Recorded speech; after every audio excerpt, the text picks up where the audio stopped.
बिस्मिल्लाहिर्रहमानिर्रहीम सल्लल्लाहु ताला अला मुहम्मद व अला आलिहि व सहबिहि व बारिक वसल्लम। स्टूडेंट्स, आफ्ताब तारी आपसे मुखातिब हूँ। हमने बिल्स ऑफ एक्सचेंज जो है उसका सिलसिला शुरू किया और आज हमारा बिल्स ऑफ एक्सचेंज की ही सीरीज का क्वेश्चन नंबर 21 जो है MRF और सुहेल अफजल की बुक से बीकॉम पार्ट 1 वो जो है वो करने जा रहे हैं। चैप्टर नंबर 6 क्वेश्चन नंबर 21 आप लोग अपने सामने खोल लें ताकि आपको अच्छे से अंडरस्टैंड हो। बेहतर अंडरस्टैंडिंग के लिए ज़रूरी है कि आप तमाम लेक्चर्स को अच्छे से 1 बाय 1 सुनते चले आएँ और फिर इस क्वेश्चन के ऊपर जो है वो पहुँचे।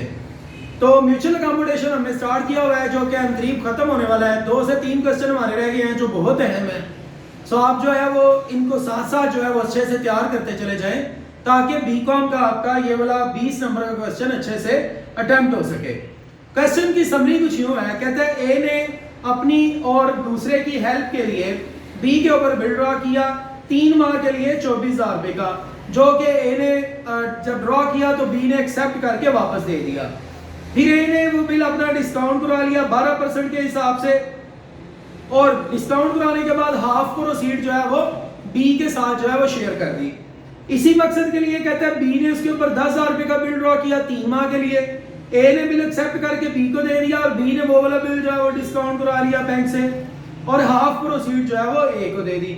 फिर कहते हैं जब 31 मार्च आया तो बी जो है वो इंसॉल्वेंट हो गया। इंसॉल्वेंट हुआ तो कहते हैं वो सिर्फ और सिर्फ उसकी जायदाद से 50% जो है वो हमें मिल सकेगा। तो pass journal entries in the book of A and B and gives B's account. ये हमारे पास जो है वो क्वेश्चन की समरी है। आप जो है वो देखते हैं जनाब इस क्वेश्चन को हम किस तरह सॉल्व करेंगे। हमारे पास 2 पार्टीज है। एक पार्टी हमारे पास है बुक ऑफ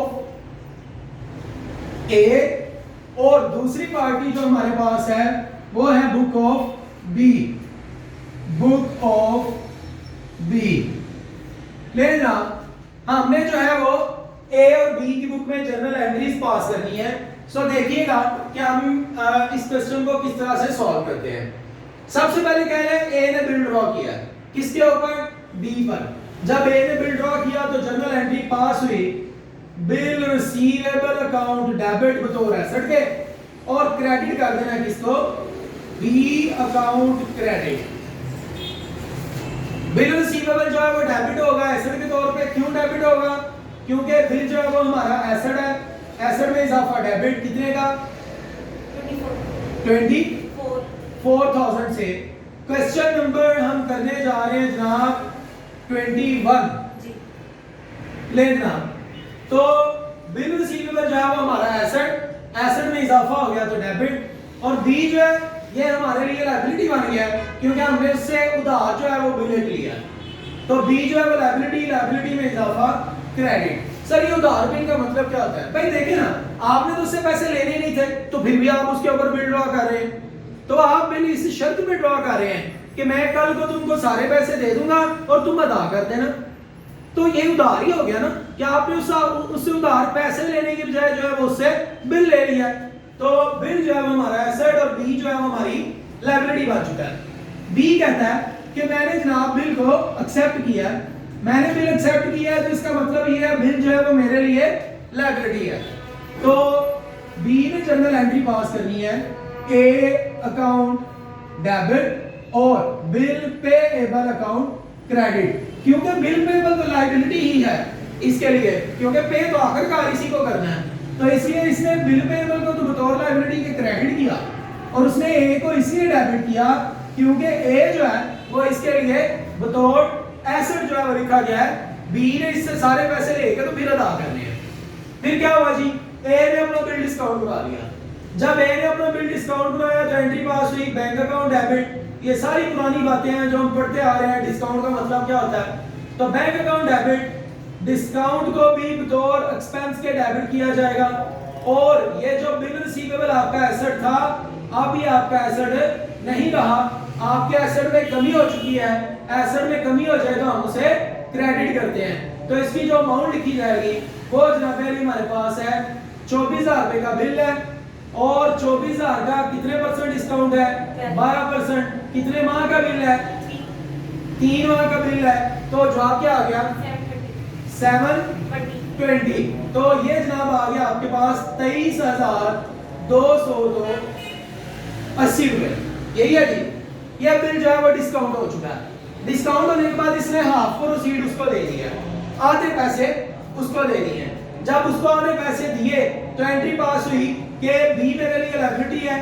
अब बी लायबिलिटी नहीं रहा, लायबिलिटी में कमी हुई तो डेबिट, और बैंक जो कैसेट था एसेट में भी कमी हो गई तो बैंक भी क्रेडिट, और डिस्काउंट जो है वो एक्सपेंस था, एक्सपेंस में भी कमी हुई तो वो भी क्रेडिट, क्योंकि डिस्काउंट उसके साथ शेयर कर दिया है।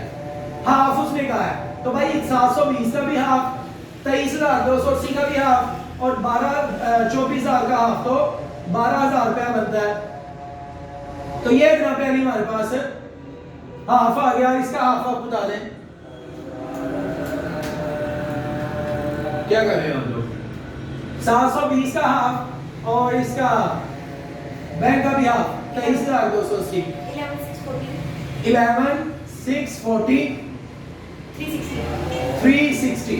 हाफ इसने इसको शेयर कर दिया, इसको हाफ मिला है तो इसने बोला भाई मेरे पास हाफ बैंक आया, बैंक मेरा एसेट, एसेट में इजाफा डेबिट, हाफ जो है वो डिस्काउंट है, डिस्काउंट एक्सपेंस, एक्सपेंस में इजाफा डेबिट, और किसने हाफ दिया है, ए ने, ए को क्रेडिट कर दिया जाएगा। क्यों? क्योंकि हम कह रहे थे हमने ए से पैसे लेने हैं, तो ए क्योंकि हमें अब हाफ जो है वो दे चुका है तो हमारे एसेट में हाफ जो है वो कमी हो गया है।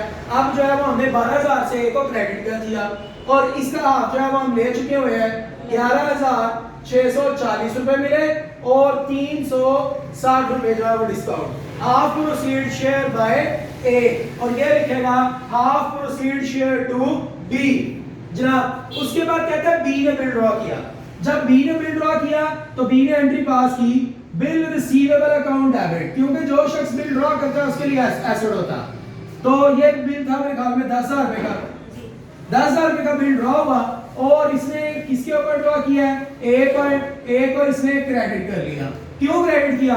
क्योंकि ए से 24,000 रुपया लेना था तो उससे 12,000 अभी लिया है, और 10,000 जो है वो उससे मजीद जो है वो बिल की सूरत में ले लिया। तो आपके यहाँ पर ये ए एसेट था, यहाँ आपके एसेट में कमी हो रही है। या अगर आप यूं कहना चाहें कि उस बिल का खाता अलग है तो फिर आप यहाँ ये कहिए इस बिल का खाता अलग है, आपने ये बिल जो है उससे लिया, ये एसेट है, लेकिन उसको कल को ये पूरा 10,000 वापस करना है ताकि वो अदा कर सके, और उसने आपको वापस करना है ताकि आप भी अदा कर सके। दोनों का खाता अलग अलग बेशक बना ले। लेकिन अब यार उसने बिल ड्रॉ किया, इसने एक्सेप्ट किया। जब इसने बिल एक्सेप्ट किया तो एंट्री पास हुई, बैंक बी अकाउंट डेबिट और bill payable account credit. Amount है बिल की 10,000। ले जी उसने बिल ड्रॉ किया, इसने एक्सेप्ट कर लिया। फिर क्या हुआ जनाब, इसने जो है वो अपना बिल डिस्काउंट करवा लिया। जब इसने बिल डिस्काउंट करवाया, इसके बैंक में पैसा आया, बैंक एसेट, एसेट में इजाफा डेबिट, इसको डिस्काउंट मिला, डिस्काउंट एक्सपेंस, एक्सपेंस में इजाफा डेबिट, और ये वाला बिल क्योंकि वो डिस्काउंट करवा चुका है तो बिल जो है वो एसेट है, और एसेट में कमी हो गई तो क्रेडिट। बिल जो है वो डिस्काउंट हुआ 12% के हिसाब से ही। कितने माह का बिल है? 3 माह का। तो आंसर क्या आ गया? 300 रुपया। तो 9700 रुपीज मिल चुका है। इसने बिल डिस्काउंट करवा के हाफ इससे शेयर कर दिया। जब इसने हाफ उसको भेजा तो इसने एंट्री पास की, मैंने हाफ भेजा ए को डेबिट कर दूंगा, क्योंकि मैं यहाँ कह रहा था कि बिल जो है ए मेरी लायबिलिटी है, अगर अलग खाता रखे तो ए जो है वो लायबिलिटी है, तो मैंने उसको कुछ पैसे भेजनी है। जो पैसे भेजे उससे मेरे बैंक में भी कमी हुई, और मैंने उससे डिस्काउंट भी शेयर किया, डिस्काउंट भी जो मेरे लिए एक्सपेंस था उसमें भी कमी हो गई, और ए यहाँ पर मेरी लायबिलिटी था, यहाँ पर लायबिलिटी नहीं रहा। फिर मैं कह रहा हूँ अगर आप इसका खाता अलग बनाएंगे तो आप ये समझेंगे।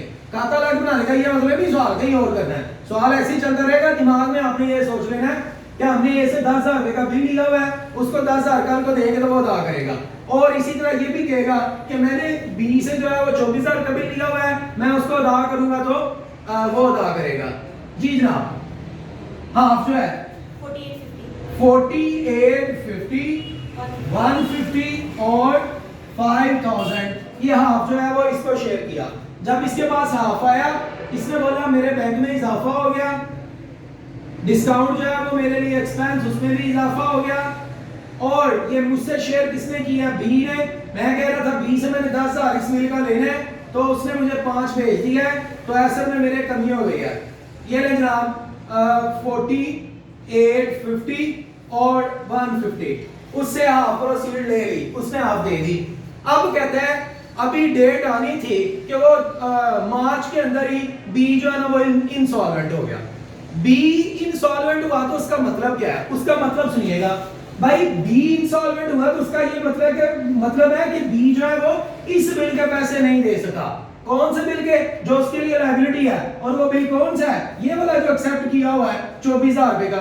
बी जो है वो इस बिल के पैसे नहीं दे सका, ये इसका मतलब है। तो जब बी जो है वो पैसे नहीं दे सका, बी इंसॉल्वेंट हो गया। इंसॉल्वेंट होने का मतलब होता है बिल डिसऑनर हो गया।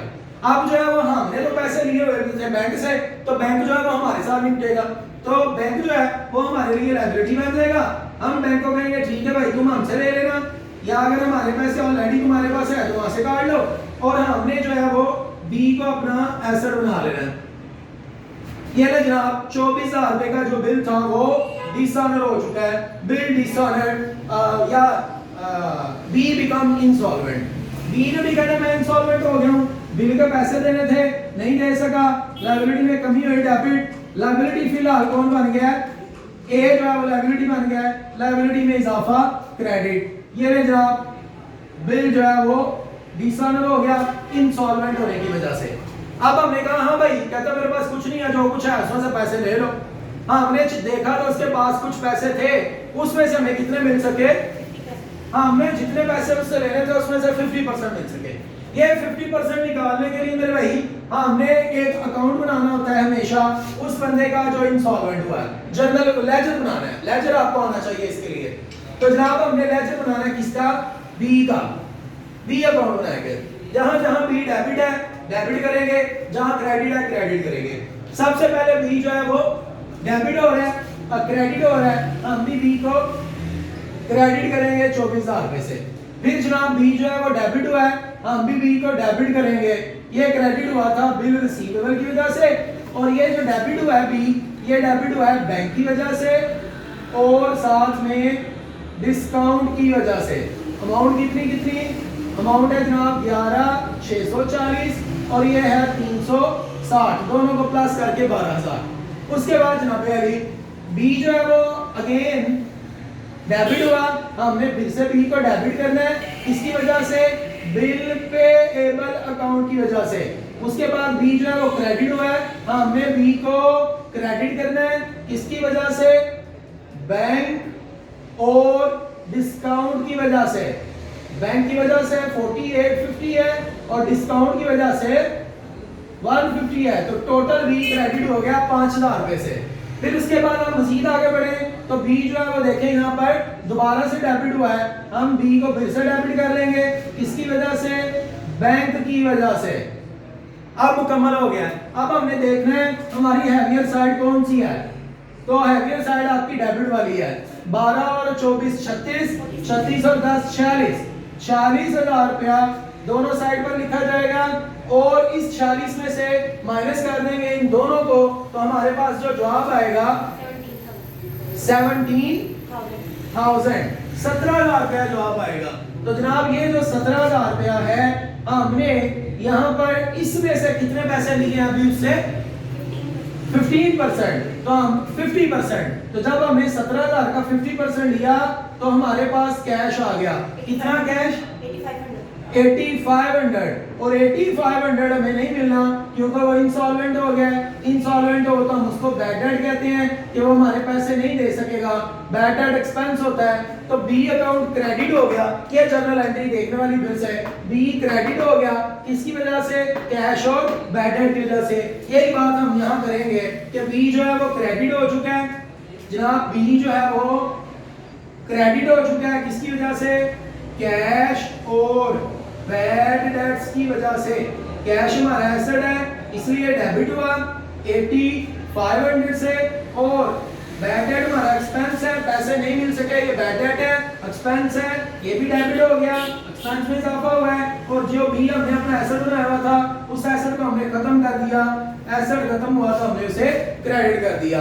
ये जनाब आपका यहाँ पर क्वेश्चन है। और इधर अगर आप आए तो ये कह रहा है मैंने ए के पैसे देने थे, मैंने पैसे दिए तो हैं लेकिन जितने भी दिए हैं उतने से ये लायबिलिटी खत्म हो गया, और जनाब जो पैसे मैं दे चुका हूं वो मेरे कैश में कमी का बायस बना है, और जो नहीं दे सका वो डेफिशिएंसी के तौर पे क्रेडिट तो रेवेन्यू कह सकते हैं आप। तो अमाउंट इसकी वही है 8500, और यहाँ पर भी 8500 और यहाँ पर 17000। ये जनाब फुल सेटलमेंट में जो कुछ हमें मिल सकता था वो हमें मिल गया है। ये आपके सामने क्वेश्चन है, हमने किस तरह से इस क्वेश्चन को कंप्लीट किया है। Rule of debit and credit basic चीजें ये सारी जो है बेटा आपके साथ साथ है। मजीद वीडियोस के लिए आफ्ताब अत्तारी ऑफिशियल के साथ जुड़े रहें। Thank you so much.